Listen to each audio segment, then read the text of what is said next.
장 신약성경 누가복음 4장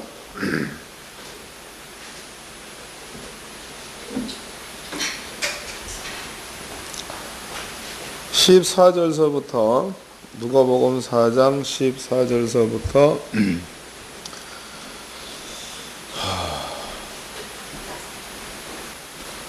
22절까지입니다.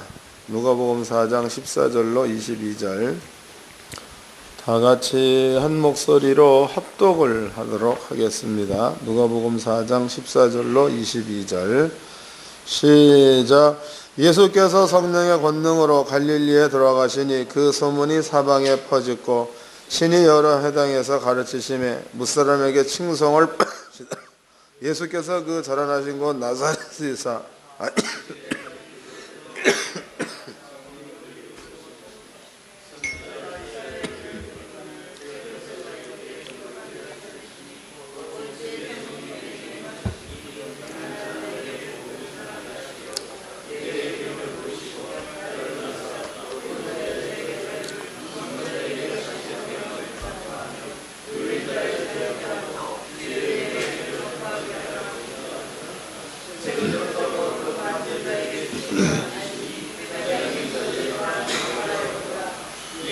그래서 저에게 말씀하시되 이 글이 오늘날 너희 귀에 응하였느니라 하시니 저희가 다 그를 증거하고 그 입으로 나오는 바 은혜로운 말을 기이 여겨 가로되 이 사람이 요셉의 아들이 아니냐. 아멘. 누가복음 4장 14절서부터 22절까지 그 내용도 결코 이것이 쉽게 이해될 그런 내용들은 아닙니다. 그런데 이미 이제 목사님들께서는 여러 가지 그 성경적인 그 이야기들을 많이 가지고 계시기 때문에 아마 그 충분하게 이해가 되실 줄로 믿습니다. 자, 먼저 저번 시간에 공부한 그 내용을 여러분께 이제 간단하게 정리를 좀 해드리도록 하겠습니다.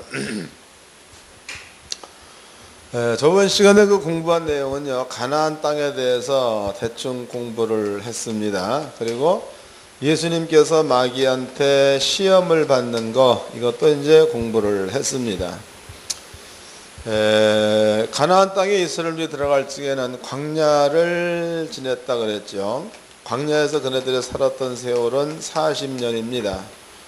근데 40년이 그네들의 그 죄악, 그러니까 이 얘기는 민수기 14장에 나온 이야기죠. 너네들의 죄악을 지고 하루를 1년으로 환산하여 40년 동안 너네들이 광야에 있어야 될 거다, 이런 말이 기록되어져 있죠. 이스라엘 민족이 40년 동안 광야 생활했던 이유는 저네들의 죄악을 짊어지고 하루를 1년으로 환산하여 40년 동안 있었다. 이렇게 바꿔 얘기해 본다면 그네들의 그 저질른 하나님을 멸시한 죄지요. 그 멸시한 그 죄의 값을 40년 동안 갚았다는 것, 이런 뜻이 되는 거고, 또 40년 동안 그네들은 여기에서 시험을 받았다 그랬지요. 그 시험에 통과하고 나가지고 그 다음에 그네들이 들어간 땅이 가나안 땅, 이것 설명해 드렸고, 또 예수님께서 40일입니다. 40일을 여기 보니까 줄이셨다. 그리고 40일을 굶고 난 다음에 마귀가 예수께 나타나 가지고 시험을 했다. 그 다음에 예수가 그 시험을 이기는 그런 그 내용을 신명기서 8장의 말씀을 인용을 해 가지고 마귀를 갖다가 몰아내는 그러한 시험을 이겼다, 이거 설명해 드렸습니다. 여기서 이제 중요한 것은 저번 시간에 공부한 내용 가운데서 시험을 이기는 데에 하필이면 신명기 8장, 요 사람이 떡으로만 살 것이 아니요 하나님의 입에서 나오는 말씀으로 사는 것을 알아야 한다, 요 말씀을 인용을 해가지고 마귀의 시험을 이겼다는 것, 이것이 매우 중요하다, 이렇게 설명해 드렸습니다. 또 이제 그 대속에 대한 이야기도 간단히 해드렸죠. 이렇게 예수님께서 40일 동안 굶으시고 마귀한테 시험 받아서 이겼다. 그 얘기는 보기에는 예수님 한 분만 이긴 것 같은데 로마서 6장의 말씀으로 인용해 본다면 우리도 예수님이 시험 받을 때 같이 우리도 이긴 것이 된다는 이야기를 해드렸죠. 이것을 이제 구약 시대로 본다면 이스라엘 민족이 40년 동안 광야 생활한 그것이나 예수님이 40일 동안 금식하고 시험을 이긴 그것이나 같다는 얘기 해드렸습니다. 자, 그런데 이제 오늘 우리가 공부할 그 내용은 예수님께서 마귀로부터 시험이 끝났습니다. 시험이 끝나고 나서 이제 이스라엘 백성들한테 설교를 할 때에 지금 인용하고 있는 이 내용이에요. 설교를 할 때 인용한 내용 매우 중요한 것이 되겠죠. 제가 다시 한번 읽어드리도록 하겠습니다. 17절입니다. 선지자 이사야의 글을 드리거늘 책을 펴서 이렇게 기록한 데를 찾으시니 곧 주의 성령이 내게 임하셨으니 이는 가난한 자에게 복음을 전하게 하시려고 내게 기름을 부으시고 나를 보내사 포로된 자에게 자유를 눈먼 자에게 다시 보게 함을 전파하며 눌린 자를 자유케 하고 주의 은혜의 해를 전파하게 하려 하심이라 하였더라 그랬단 말이에요. 여기서 중요한 것은 은혜의 해입니다. 은혜의 해. 그 다음에 21절 예수께서 저에게 말씀하시되 이 글이 오늘날 너희의 귀에 응하였느니라 그랬지요. 이 글이 너희한테 응하였다. 이렇게 해서 예수께서 설교를 시작을 합니다. 그래서 이 부분에 이제 설명을 쭉 해드릴 건데요. 얼마만큼이나 예수님께서는 요한복음 19장에 나와 있죠. 그 19장에 보면은 예수님께서 자기가 사랑하는 제자 사도 요한한테 보라 내 어머니다. 그러면 이제 예수님이 어머니한테는 보라 여자여 당신의 아들이니이다 이렇게 얘기를 하셨죠. 이 얘기가 끝나고 난 다음에 예수님께서 마지막 한 말이 다 이루었다 이런 얘기를 하시고 예수께서 죽었습니다. 다 이루었다. 그게 다 이루었다는 그 내용은 하나님께서 예수님한테 맡겨놓은 하나님의 뜻이지요. 이 모든 것들을 다 이루었다 이런 의미로 해석을 하면 됩니다. 그런데 예수님께서 땅에 오셔가지고 첫 번째 말씀을 증거할 적에 요 대로라면 다 이루었다 대로라면 첫 번째 말씀을 증거할 적에도 하나님의 뜻을 이루는 차원에서 이 말을 지금 시작했다는 거예요. 그냥 무의미하게 선제로 왔으니까 그냥 말한다 이런 차원이 아니고 하나님의 뜻을 이루는 차원에서 예수님께서 첫 번째 설교를 시작했다는 겁니다. 요걸 이제 마음 가운데 기억해 두시고 자 이제 그 한 군데를 찾아보도록 합시다. 마태복음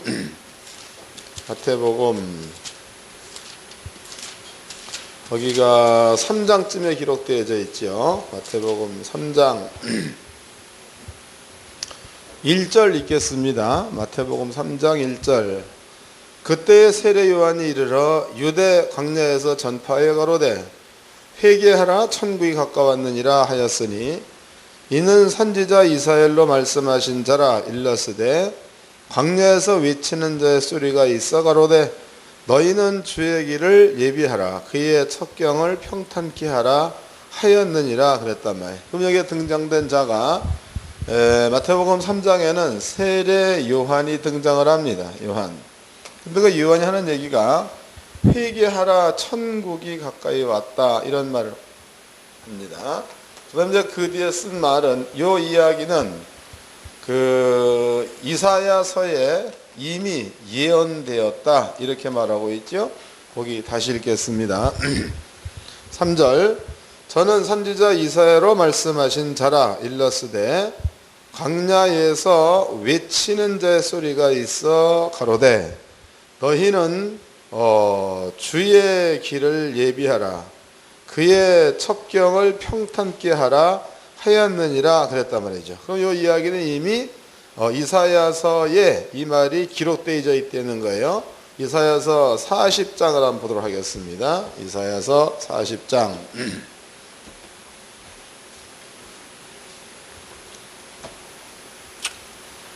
이사야서 40장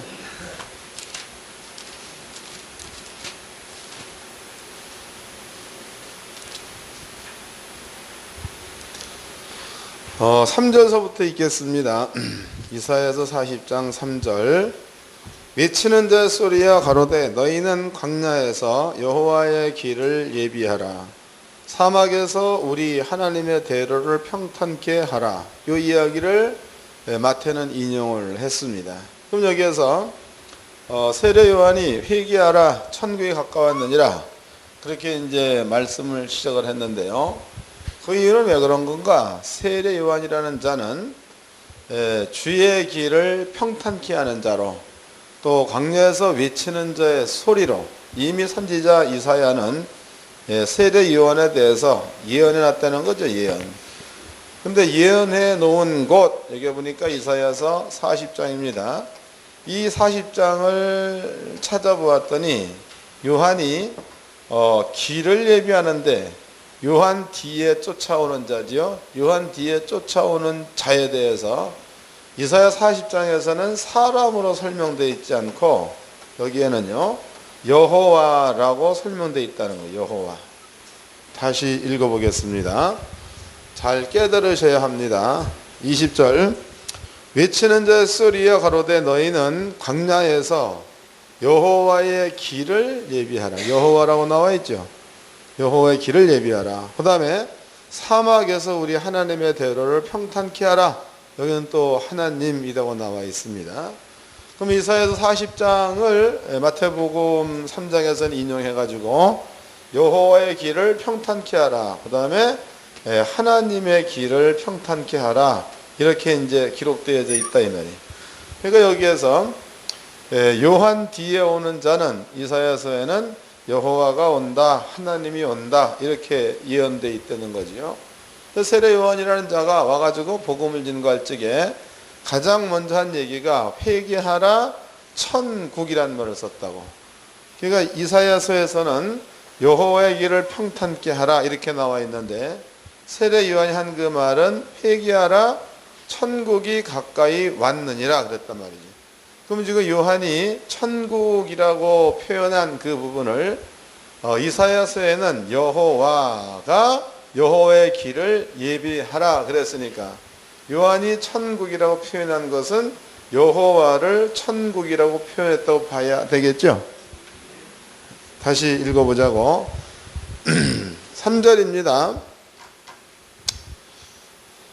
이 말씀도 결코 이게 쉬운 말은 아닌데 저는 그 목사님들이 이거를 좀 깨달으셨으면 좋겠어요. 3절. 외치는 자의 소리여 가로되 너희는 광야에서 여호와의 길을 예비하라. 사막에서 우리 하나님의 대로를 평탄케 하라 그랬단 말이에요. 5절입니다. 여호와 영광이 나타나고 모든 육체가 그것을 함께 보리라. 하나님의 영광이 나타난다는 거예요. 그 다음에 여호와 입이 말씀하셨다 그랬습니다. 그럼 분명히 이사야서에는 광야에서 여호와의 길을 예비하라, 하나님의 길을 평탄케 하라 이렇게 나와 있는데 이사야에서 예언된 자로 온 요한입니다. 그 요한은 회개하라 여호와가 가까이 왔다 이런 말을 쓰고 있는 게 아니고 회개하라 천국이 가까이 왔다 이런 말을 썼다는 거예요. 그럼 이것은 뭔가가 차이가 있는 거예요. 천국이라는 것은요 하나님의 나라를 천국이다 라고 얘기하고 여호와는 신을 여호와라고 얘기한단 말이에요. 그럼 이것을 본다면 요한이 구약 성경대로라면 회개하라 신이 가까이 왔다 이러면 그 맞는 얘기네. 요한이 얘기할 때 회개하라 천국이 가까이 왔다 이런 말을 썼다는 거예요. 그럼 과연 요한이라는 자는 어떠한 차원에서 회개하라 천국이 가까이 왔나 이런 말을 썼으며 또 선자 이사야는 왜 그러면은 여호와의 길을 평탄케 하라라는 말을 썼는가? 이런 그 사이에는 어떤 것들이 이어질 수 있는 이런 말들이 숨어 있는가? 이 숨어져 있는 것들을 우리는 찾아야 합니다. 그래야 천국을 알 수가 있고 그래야 여호와를 알 수가 있습니다. 이걸 기억해 놓으시고 자 먼저 이제 그 하나님께서 이스라엘 민족과 함께 했었던 그러한 일들 가운데서 한 두어 가지만 구약을 통해서 찾아보도록 합시다. 뒤로 넘어가서 출애굽기서입니다. 출애굽기서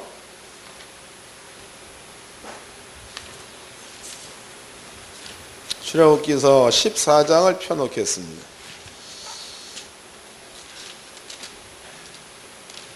14장 17절서부터 읽겠습니다. 출애굽기 14장 17절. 내가 애굽 사람의 마음을 강팍케 할 것인즉 그들이 그 뒤를 따라 들어갈 것이라. 내가 바로와 그 모든 군대와 그 병거와 마병을 인하 영광을 얻으리니 내가 바로와 그 병거와 마병으로 인하 영광을 얻을 때에야 애굽 사람들의 나를 여호와인 줄 알리라 하시더니 19절. 이스라엘 진 앞에 행하던 하나님의 사자가 옮겨 그 뒤로 행하매 구름 기둥도 앞에서 그 뒤로 옮겨 그랬단 말이에요. 자, 이제 이 부분을 한번 설명 좀 한번 해보도록 합시다. 지금 여기서 그 상황은 홍해바다가 이렇게 있으면 이스라엘 민족은 애굽에서 나와서 홍해바다 가에 진을 치고 있습니다. 바로 왕이 이스라엘 민족이 애굽에서 빠져나가니까 그네들을 다시 잡아가지고 노예로 삼아야 되겠다 이래가지고 훈련된 병거 600승과 그 다음에 모든 병거 그랬습니다. 모든 병거. 모든 병거를 전부 다 출동을 시켜가지고 하나님께서 애굽의 군대들이 이스라엘 민족을 뒤를 쫓고 있습니다. 근데 이스라엘 민족이 여기에 진을 치고 난 다음에 뒤를 보았더니 애굽의 군대들이 먼지를 일으키면서 달려오고 있는 이러한 모습을 보고 상당히 두렵고 또 떨었습니다. 이때 아버지가 앞에서 인도했던 구름 기둥을 뒤로 이렇게 옮겼죠. 뒤로 옮겼다 이 말이에요. 뒤로 옮겨가지고 여기에는 낫이 환하고 여기에는 흑암이 있게끔 그렇게 이제 만들었다라고 나와 있습니다. 그럼 이것이 이스라엘 민족이 홍해바다 가에 섰을 때에 구름 기둥이 앞에 있다가 뒤로 옮겨갔는데 분명히 구름 기둥이 옮겨갔는데 여기에는 여호와의 사자라는 말을 썼습니다. 여호와의 사자. 또 한 가지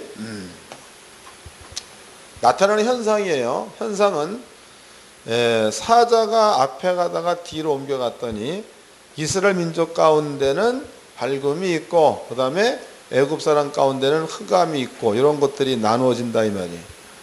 그러면 지금 사자가 옮겨갔는데 이 사자를 그러니까 하나님께서 보낸 사자이므로 모세가 이 사자를 만날 적에는 하나님으로 만나고 있었죠.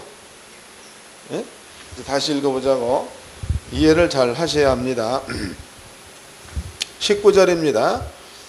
이스라엘 진 앞에 행하던 하나님의 사자가 옮겨 그 뒤로 행하매 구름 기둥도 앞에서 그 뒤로 옮겨. 20절.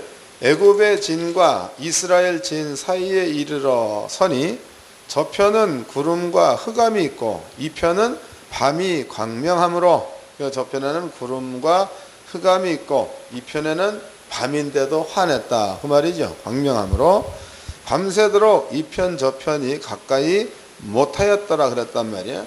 그럼 분명히 하나님의 사자가 옮겨갔어요. 구름 기둥도 옮겨갔다 이 말이에요. 근데 여기에는 흑암, 여기는 낮이에요. 근데 여호와의 사자를 보고 모세는 이 여호와의 사자를 하나님으로 봤다는 거예요. 하나님.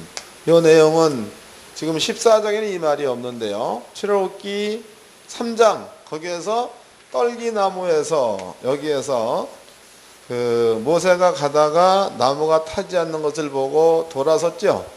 여기서 음성이 나기를 모세야 네가 섰는 그 땅은 거룩하니 거기서 신을 벗어라 라는 말을 합니다.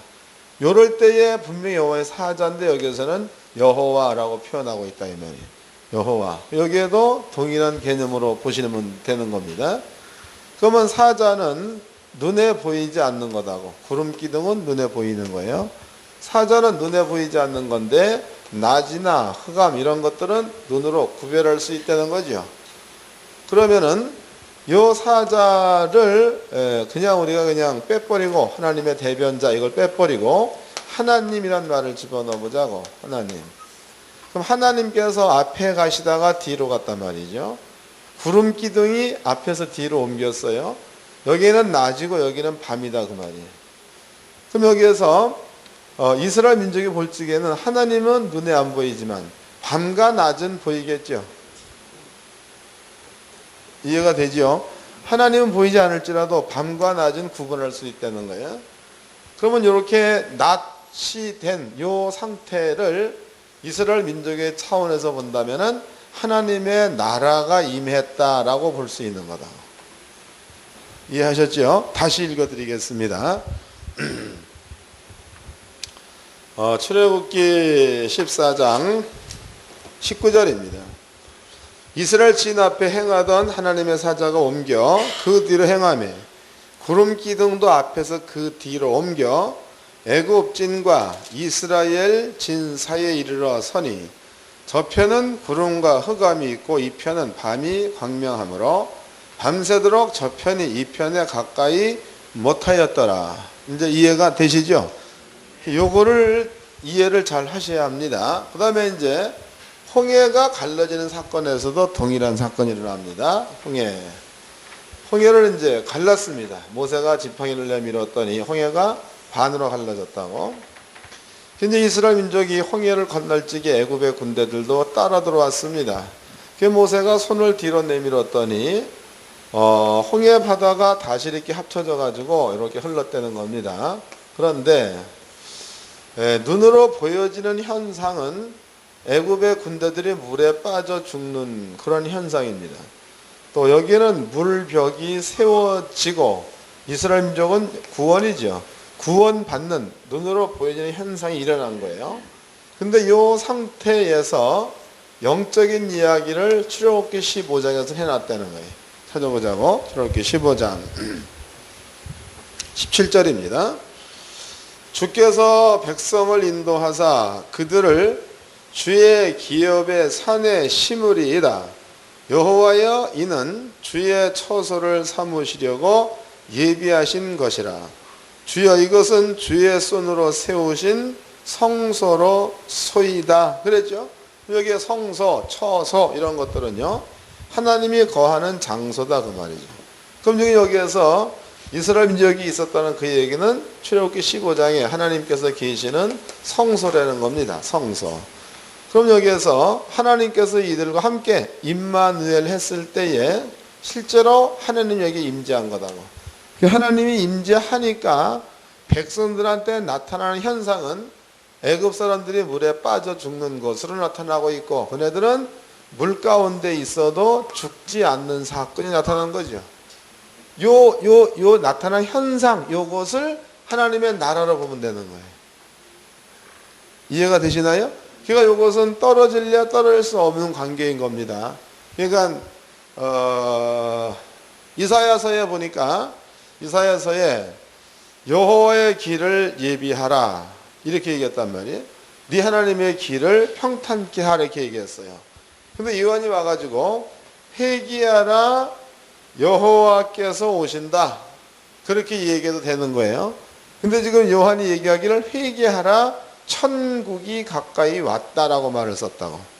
그 요한이 보고 있는 개념은 제사장으로 있었던 그러한 자이니까 이러한 개념을 요한이 가지고 있다면 요한은 충분히 여호와의 길을 예비하라가 원래는 이게 이 말을 써야 맞는 거예요. 이해가 되죠? 요한이 와서 복음을 증거할 적에 회개하라 여호와께서 오신다 이렇게 얘기해야 이게 맞는 말이라고. 근데 요한이 회개하라 천국이 가까웠느니라 이 말은 이사야서 40장을 지금 자기가 고쳐서 한 말이 되는 거다고. 근데 지금 성경에서 얘기하고 있는 하나님의 임재나 하나님의 나라가 어떻게 이루어지는가 이런 것들을 살펴보았더니 결국 이 말이나 이 말은 같은 말이 되는 거겠죠. 이해가 되셨나요? 같은 말이에요. 그러니까 회개하라 천국이 왔느니라 이 말도 맞는 말이고 회개하라 여호와께서 바로 오신다 이 말도 맞는 말이에요. 요걸 이제 기억해 놓으십시오. 그 다음에 다시 이제 그 마태복음 4장으로 가봅시다. 마태복음 4장. 4장을 펴 놓으시고, 지금 이제 그 세례 요한이 회개하라, 천국이 가까이 왔느니라 그랬단 말이에요.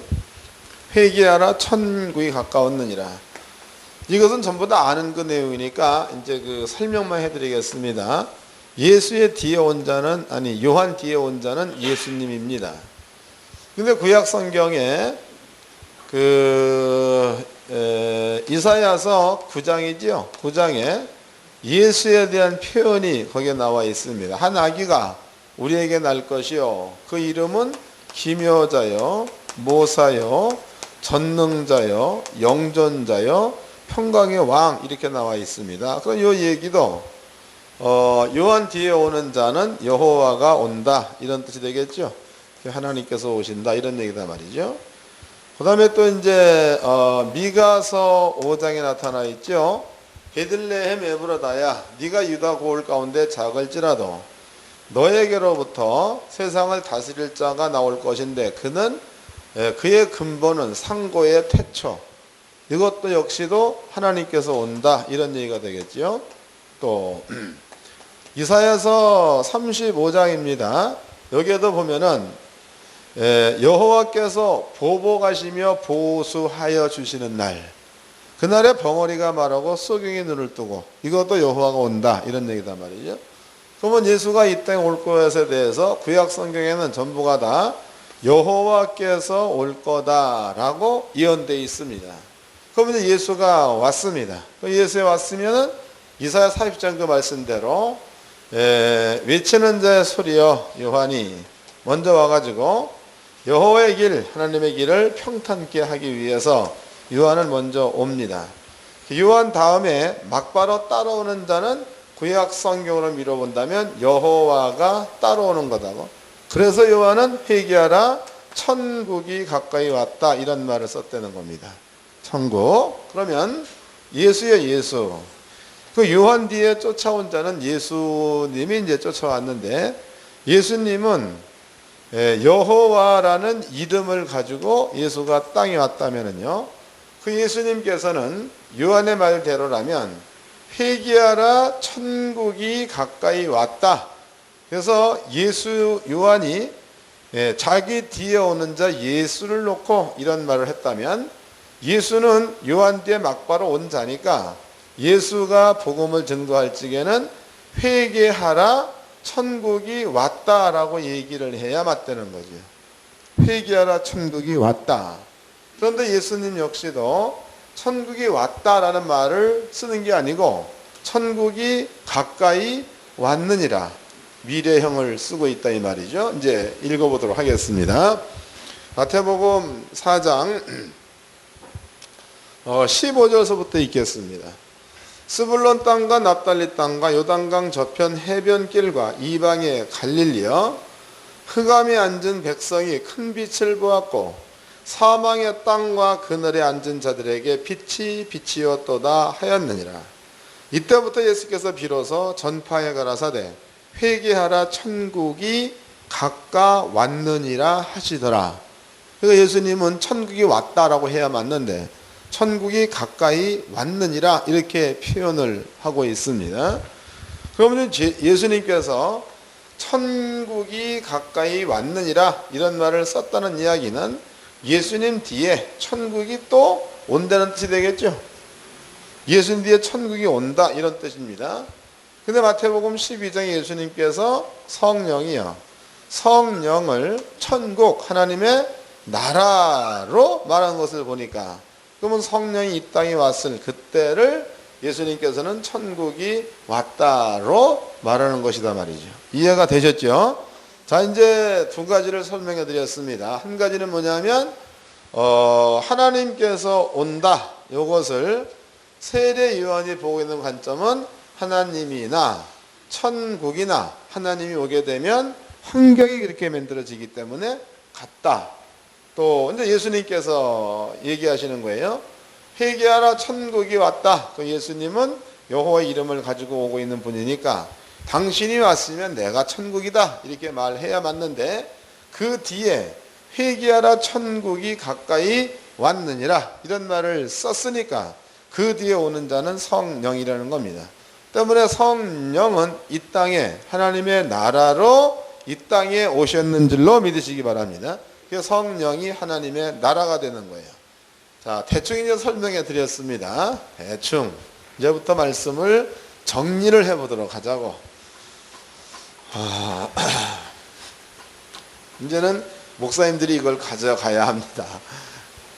네, 지금 이제 예수님에 관한 이야기를 조금 해보도록 합시다. 예수님. 그러면 이제 지금까지 설명해 드렸듯이 예수님이 땅에 왔을 적에는 여호와께서 왔다는 거죠. 구약으로 본다면.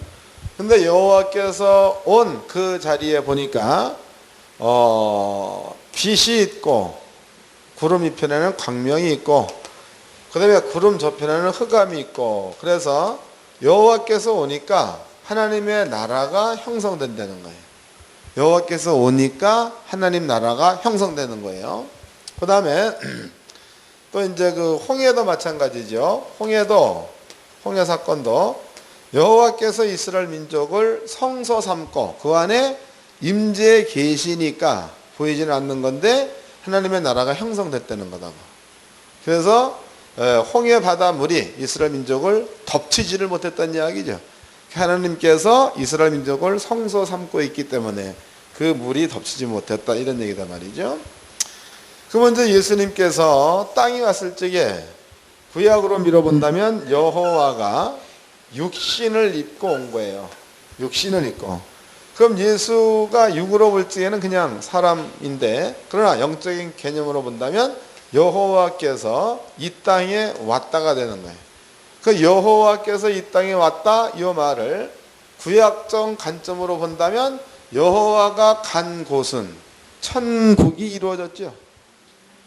그럼 예수가 간 곳은, 예수를 빼버리면 여호와께서 간 곳이 되는 거니까 여호와가 간 그 자리에는 천국이 이루어져야 되겠죠. 감이 잡히나요? 자, 이제 마태복음을 읽어보도록 합시다. 마태복음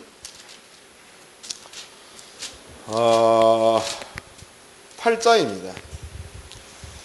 8장 17절서부터 읽겠습니다. 8장 17절. 이는 선지자 이사야로 하신 말씀에 우리 연약한 것을 친히 담당하시고 병을 짊어지셨도다 함을 이루려 하심이더라 그랬다고. 그러면 지금 여기에서 예수님께서 여호와라는 이름을 가지고 왔습니다. 그리고 갈릴리 납달리 그 지역에 해변길 흑암이 앉은 백성의 큰 빛을 보았고 그랬단 말이죠. 그럼 그 여호와께서 이제 와가지고 갈릴리 지역에서 이렇게 있을 때에, 그러면 갈릴리 지역에 천국이 이루어져야 맞겠죠. 그러니까 천국이 이루어져야 맞는데 여기도 보니까 예수께 모여든 자들이야. 그러한 자들은 천국에는 가난이 없고 오병이어의 기적으로 다 먹었죠. 천국에는 질병이 없고 해서 여기 보니까 모든 사람들이 병이 낫고 있죠. 그 다음에 천국에는 수고와 땀이 없는 거죠. 이런 것들이 주님께서 오니까 주님께서 간 그 모든 장소에서는 이런 일들이 가는 데마다 다 일어났다는 거예요. 그러면 지금 구약 성경에 하나님께서 오시니까 흑암과 빛이 눈으로 보이는 것처럼 드러나는 것처럼 예수님 여호와께서 갈릴리 지역에 가니까 예수님이 간 그 자리에는 하나님이 간 것과 같고, 하나님이 간 그 자리는 천국이 이루어져야 되는데 그 사건이 일어났다는 뜻이죠.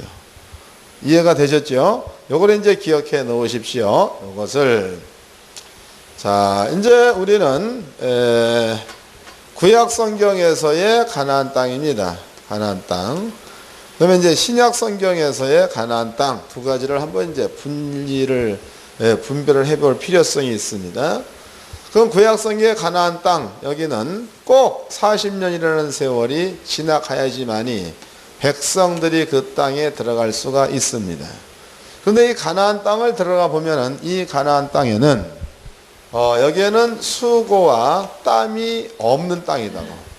성경을 찾아봅시다.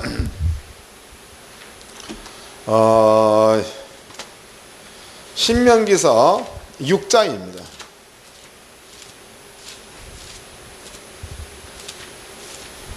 신명기서 6장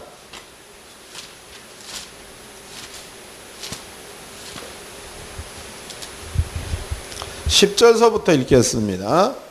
신명기 6장 10절. 내 하나님 여호와께서 내 열조 아브라함과 이삭과 야곱을 향하여 내게 주리라 맹세하신 땅으로 너로 들어가게 하시고, 가나안 땅이 되겠죠. 내가 건축하지 아니한 크고 아름다운 성읍을 얻게 하시며, 수고와 땀이 안 들어간 거죠. 11절. 내가 채우지 아니한 아름다운 물건이 가득한 집을 얻게 하시며, 수고한 땀이 안 들어간 거죠. 내가 심지 아니한 포도원과 감람나무를 얻게 하사 너로 배불리 먹게 하실 때에 수고와 땀이 안 들어간 겁니다. 12절. 너는 조심하여 너를 애굽 땅 종되었던 집에서 인도하여 내신 여호와를 잊지 말고 그랬습니다. 가나안 땅이라는 것은요, 그네들이 짓지 않는 성읍을 얻는 땅, 그네들이 세우지 아니한 포도원 감람나무 밭을 얻는 그러한 땅이 가나안 땅이다 이 말이에요. 오늘 뒤로 넘어가 보자고. 이제 뒤로 8장입니다. 8장 3절입니다. 너를 낮추시며 너를 줄이게 하시며 또 너도 알지 못하며 내 열조도 알지 못하던 만나를 내게 먹이신 것은 사람이 떡으로만 사는 것이 아니요 여호와의 입에서 나오는 모든 말씀으로 사는 줄을 너로 알게 하려 하심이라. 그러니까 하나님 말씀에 순종하면 이런 일들이 이루어진다는 거죠. 이게 말씀으로 산다. 이 말씀이 뭐냐? 이 말씀이 16절. 말씀이 뭐냐? 16절. 내 열조도 알지 못하던 만나를 광야에서 내게 먹이셨나니 이는 다 너를 낮추시며 너를 시험하사 마침내 내게 뭐라는 거예요? 복. 그러니까 만나라는 그 말은 3절의 만나나 16절의 만나는 같습니다. 근데 3절에서는 만나를 먹인 이유는 사람이 하나님 말씀으로 사는 줄을 알게 하기 위해서 만나 먹였다 이랬고, 16절에는 만나 먹인 이유는 너희한테 복을 주기 위해서 만나 먹였다 이랬단 말이에요. 그게 말씀과 복은 같다는 거죠. 네, 말씀과 복은 같은 거예요. 때문에 백성들이 가나안 땅에 들어가서 여기에서 그네들이 얻는 것은요, 수고와 땀을 흘리지 않고도 그 모든 것들을 취할 수 있는 땅이 가나안 땅이에요. 그 다음에 이 가나안 땅은요, 질병이 없는 땅입니다. 찾아보자고 또. 출애굽기 15장입니다.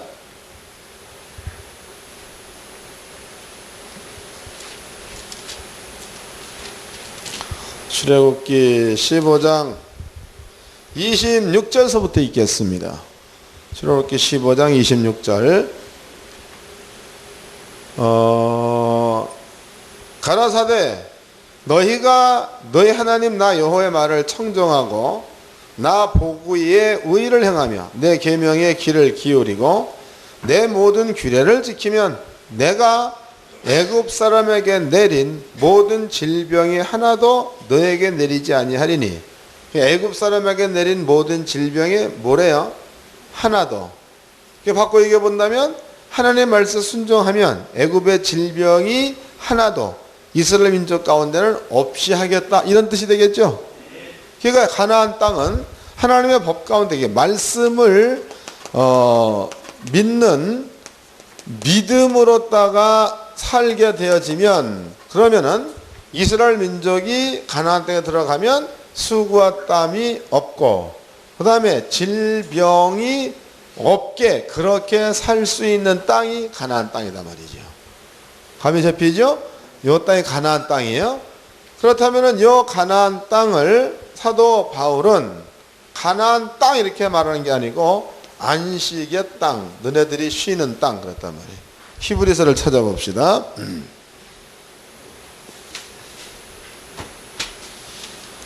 히브리서 3장입니다. 히브리서 3장 16절서부터 읽겠습니다. 히브리서 3장 16절.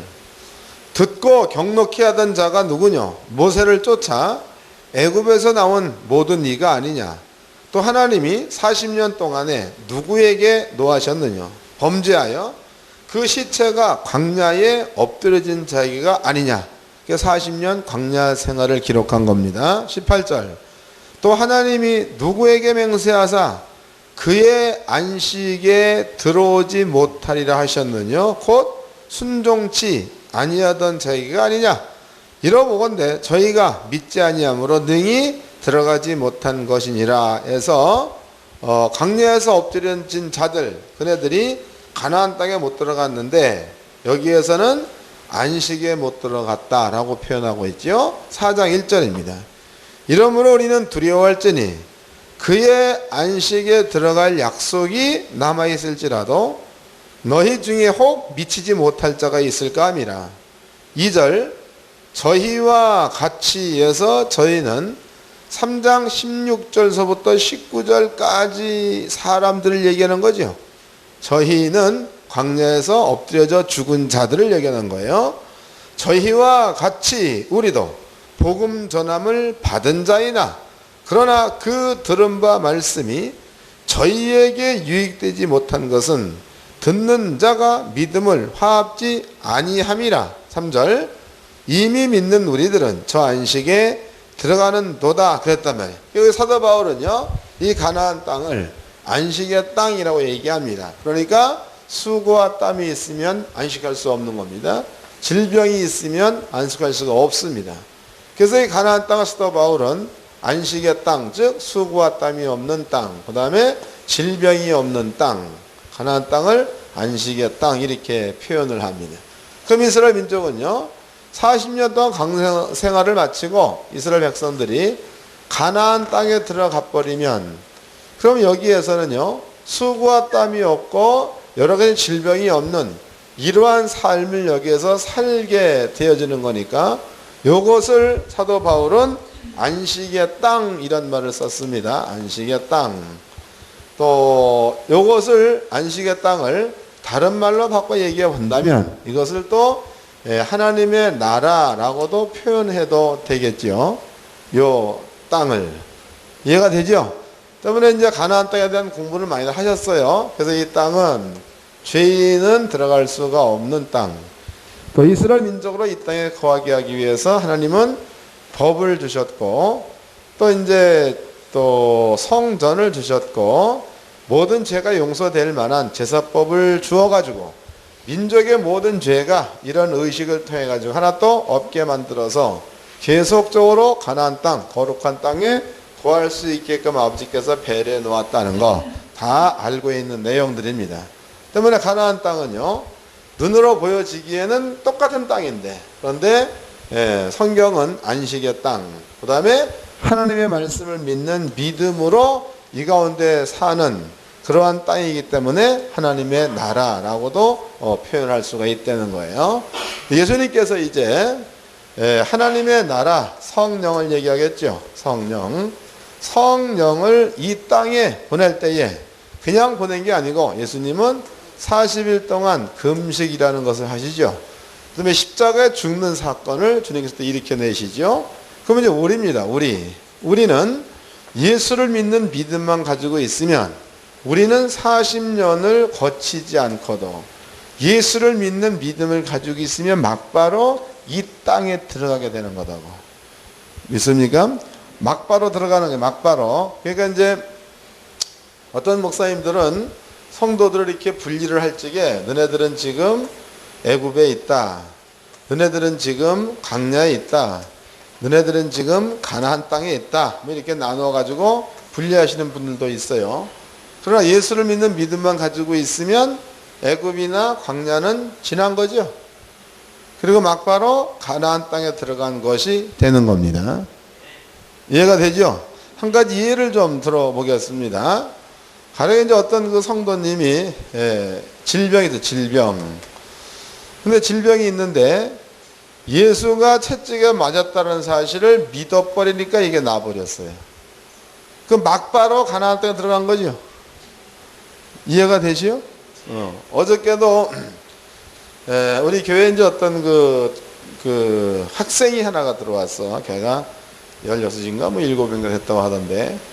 근데 그 놈이 이제 그 일을 하다가 허리를 다쳐가지고 허리를 못 써가지고 왔어요. 그 이제 나한테 물어봐. 목사님, 왜 이 허리를 못 쓰겠습니다. 그래. 그 내가 뭘 가르쳐 줬는가 하면 그 교회를 댕겼던 녀석이에요. 예수가 네 죄를 가지고 죽었다는 사실을 믿느냐? 믿는다는 거야. 그러면 죄가 너한테 있느냐? 있다는 거예요.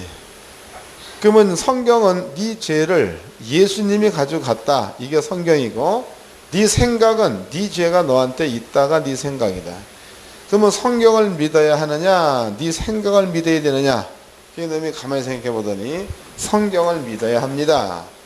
그러면 네 죄를 예수님이 가지고 갔다는 사실을 믿으면 죄가 너한테 있어야 되느냐? 예수님에게 있어야 되느냐? 예수님께 있어야 된다는 거예요. 그럼 너는 없냐? 없다는 거죠. 한계를 깨닫게 해줬어요. 그래서 너는 천국 간다.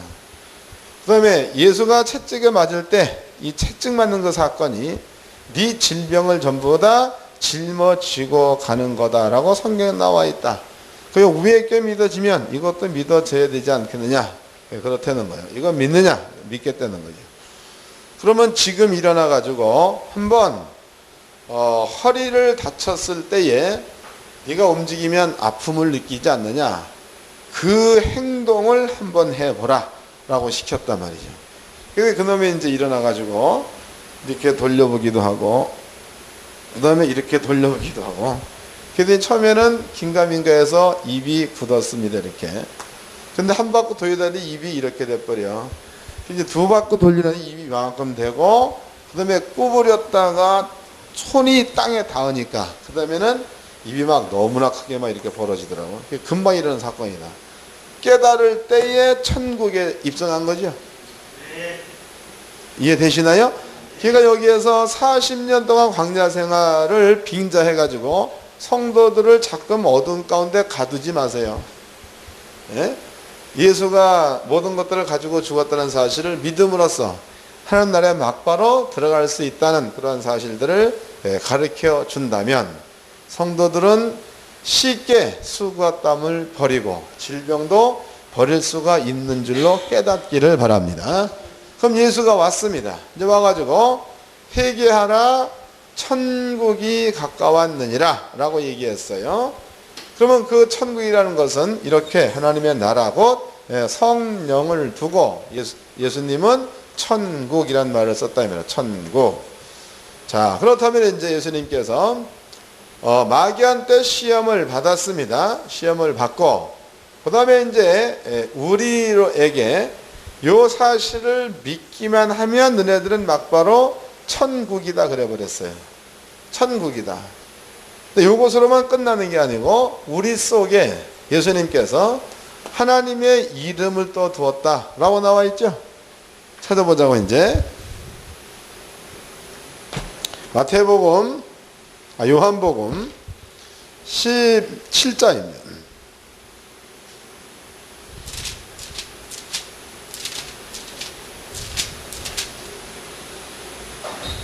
요한복음 17장 11절서부터 읽겠습니다. 요한복음 17장 11절 나는 세상에 더 있지 아니하오나 저희는 세상에 있사옵고 나는 아버지께로 가옵나니 걸어가신 아버지여 내게 주신 아버지의 이름으로 저희를 뭐하려는 거예요? 그러니까 우리를 보존하는 것은 우리가 잘나서야 아버지의 이름이 보존하는 거예요. 이해가 되시죠? 우리가 잘나서가 아니라 예수님께서 받아가지고 오신 그 아버지의 이름 천국을 예수님께서 우리한테 줬다는 거예요. 그 이름이 우리를 보존한다는 거예요. 넘어가서 25절입니다. 25절 의로우신 아버지여 세상이 아버지를 알지 못하여도 나는 아버지를 알았sap고 저희도 아버지께서 나를 보내신 줄을 알았sap나이다. 내가 아버지의 이름을 저희에게 알게 하였고 또 알게 하리니 이는 나를 사랑하신 사랑이 저희 안에 있고 나도 저희 안에 있게 하려 함이니라. 할렐루야. 그러니까 지금 아버지의 이름이에요. 그 이름이 우리한테 있다는 그 이야기는 예수님께서 우리 안에 있기 위해서 그렇게 하셨다라고 이야기를 하신다 이 말이에요. 그 예수께서 땅에 올 적에 여호와 하나님께서 인자의 모양으로 왔습니다. 근데 그 여호와께서 갈릴리 지역에 갔더니 여호와 하나님께서 가니까 그 지역에 있는 그 장소가 하나님의 나라화 되는 그것이나, 지금 예수님께서 우리에게 하나님께로부터 받아가지고 온 하나님의 이름을 우리한테 뒀다는 거예요. 그럼 이제 우리는 예수님께서 받아가지고 오셨던 여호와의 이름을 우리가 받았습니다. 그리고 하나님께서 거하는 성소가 되어버렸어. 우리는 이제 고린도전서 3장 16절을 보게 되어지면 너희가 하나님의 성전인 것과 이런 말이 쓰여져 있죠. 우리가 하나님이 거하는 성소가 이제 되어졌다는 거예요.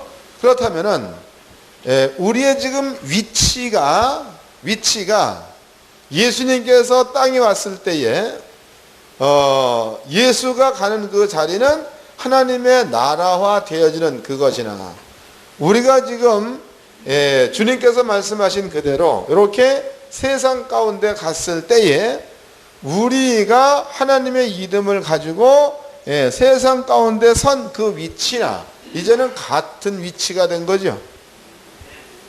믿습니까? 같은 위치가 된 거예요. 같은 위치. 자, 이제 보자고. 요한복음 19장 20장입니다. 이건 주님이 직접 하신 말씀입니다. 요한복음 20장 20절서부터 읽겠습니다. 요한복음 20장 20절. 이 말씀을 하시고 손과 옆구리를 보이시니 지자들이 주를 보고 기뻐하더라. 예수께서 또 가라사대 너희에게 평강이 있을지어다. 아버지께서 나를 보내신 것 같이 나도 너희를 보내노라. 이게 똑같은 방법으로 보냈다는 거예요. 이해됐나요? 아버지가 예수를 보낸 것 같이 예수님도 우리를 세상에 보냈다는 겁니다. 그럼 아버지가 예수를 보냈을 때에 예수님의 주변에는 이러한 사건이 일어났습니다. 그럼 그 방법대로 우리를 세상 가운데 보냈다면 우리가 가는 그 자리에는 예수님께 있었던 그러한 것과 똑같은 그러한 상황이 전개되어져야, 그래야 하나님께서 우리와 함께하는 거고 하나님의 나라가 우리한테 임했다는 뜻인 줄로 믿으시기 바랍니다. 이렇게 되어져야 맞는 거예요.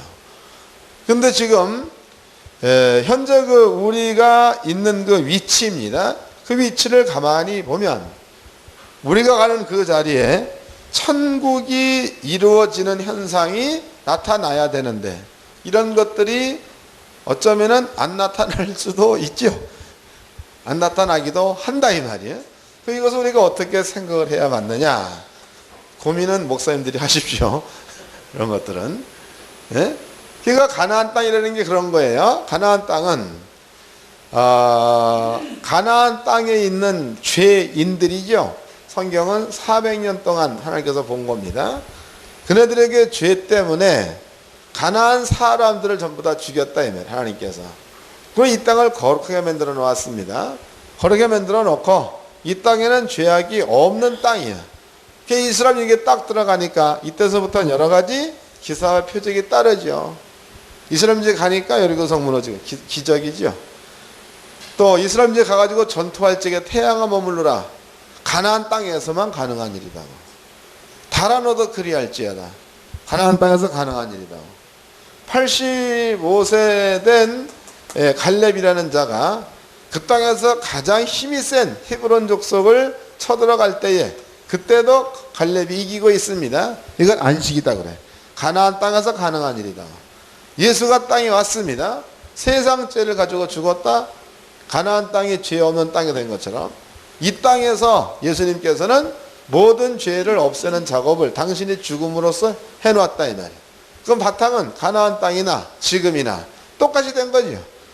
이스라엘 민족이 하나님과 함께해서 가나안 땅에 들어갔더니 여성이 무너졌어. 하나님 나라가 나타났다는 거예요.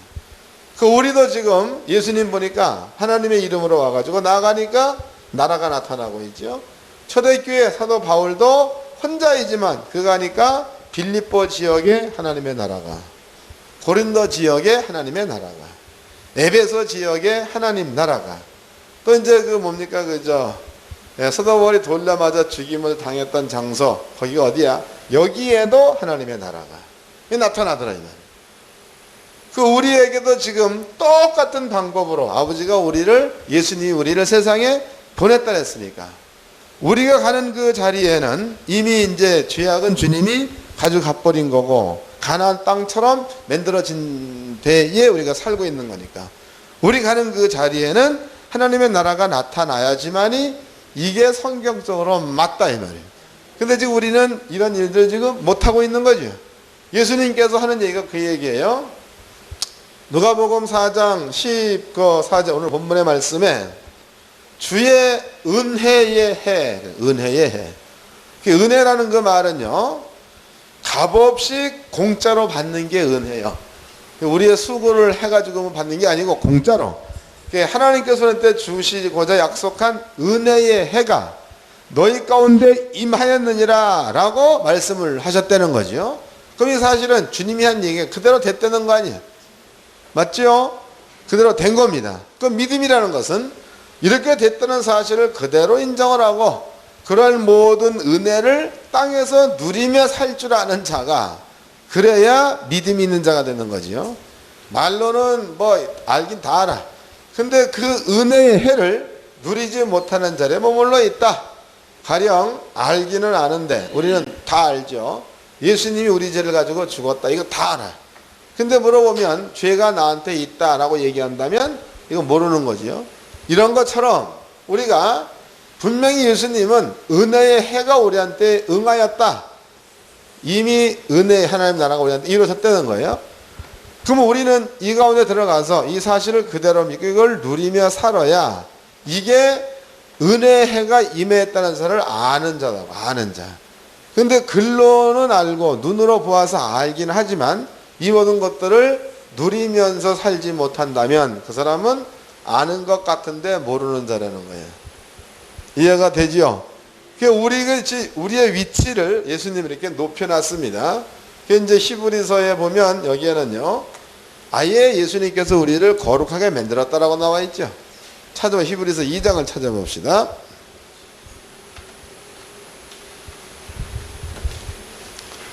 히브리서 2장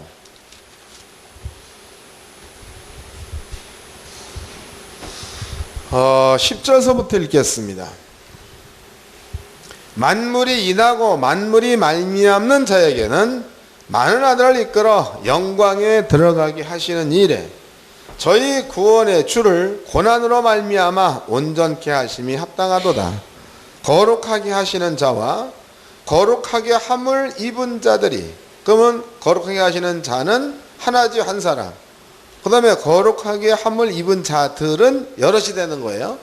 거룩하게 하는 자나 예수님이 거룩하게 만들었죠. 거룩하게 함을 입은 자들 우리가 되겠죠. 예수님이나 우리가 하나에서 하나님께로부터 났다 이 말이에요. 하나에게서 난지라. 그러므로 형제라 부르시기를 부끄러워 아니하시고 그 예수님 우리를 뭘로 부른다는 거예요? 형제.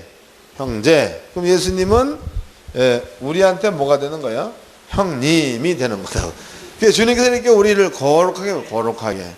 근데 지금 거룩하게 되어가지고 예수님께서는 내가 너희를 형제라 부르기를 부끄러워하지 않는다. 이런 개념을 가지고 계신데 우리는 이러한 개념이 없습니다. 여전히 거룩한 자인데 거룩한 자가 아닌 것처럼 살고 있고 또 예수님을 형님이라 부를 수 있는 이러한 자리에 하나님의 아들의 자리에 올라가 있는데도 하나님의 아들이 아닌 것처럼 살고 있고, 그러니까 이것은 어떤 면에서 본다면 하나님 마음을 슬프게 해드리 이러한 일이기도 하다는 거지. 우리가 지금 예수님께서 누가복음 4장 말씀에 보니까 주의 은혜의 해가 이런 것들입니다.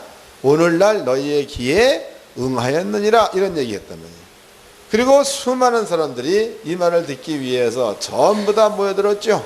듣고 보았더니 이 말이 권세 있는 새 교훈 그랬단 말이에요. 다른 게 권세가 있는 게 아니고 이런 것들을 알고 이런 것들을 믿는 믿음 가운데 있을 때 그 자체가 권세가 있다 이런 얘기 한다. 그러니까 우리는 적어도 이런 그 은혜해라는 그 의미를 잘 이해를 하셔서 이미 우리는 그 나라 안에 들어가 있다는 믿음, 우리 안에 여호와의 이름이 들어와 있기 때문에 우리가 가는 그 자리에는 천국이 하나님의 나라가 나타나야 된다는 믿음, 이러한 믿음을 가지고 사신다면 목회가 상당히 행복할 줄로 믿습니다. 아주 그냥 어떤 분들은 그래 목회 아주 하기 싫어서 억지로 하려는 분이 있어. 그거 하지 말자. 그런 마음 버리자고. 이 성경대로라면 목회가 행복한 거예요. 내가 가면 하나님 나라가 이루어지는 거 얼마나 행복한 겁니다.